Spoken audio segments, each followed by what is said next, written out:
Daily మనం చూసే పసుపు కొమ్ము నంది కొమ్ము నుండి వచ్చింది అని మీకు తెలుసా? తాళి లేకపోయినా పసుపు కొమ్ము కడతారు.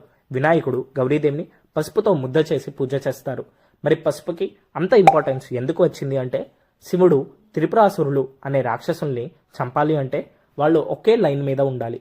అది తెలిసి వాళ్ళు లైనే ఫామ్ చేయకపోతే శివుడు నందిని పిలుస్తాడు. నందికి అసలు 3 కొమ్ములు ఉంటాయి. ఒక్కొక్క కొమ్ము ఒక్కొక్క రంగుతో ఉంటుంది. ఆయన పెద్ద ఆకారంగా మారి మధ్యలో ఉన్న కొమ్ము మీద ఆ త్రిపురాసుల్ని నుంచోబెడతారు. అప్పుడు శివుడు నారాయణాస్త్రం వేసి వాళ్ళని చంపేస్తాడు. ఆ అస్త్రం తగిలి నందికి మధ్యలో పసుపు రంగు కొమ్ము విరిగి భూమి మీద పడుతుంది. గణేశుడు భూమి మీదకి వచ్చి ఆ కొమ్ముని మళ్ళీ తీసుకొని వెళ్తాడు. అప్పుడు శివుడు నందికి వరమిస్తాడు. ఇప్పుడు నుండి భూమి మీద ఏ శుభకార్యం జరిగినా ఈ పసుపు కొమ్ముతో పని ఉంటుంది. పసుపుతో చేసిన వినాయకుడికే ముందు ప్రథమ పూజ అని విఘ్నేశ్వరుడు కూడా వరమిస్తాడు. అందుకే పసుపుకి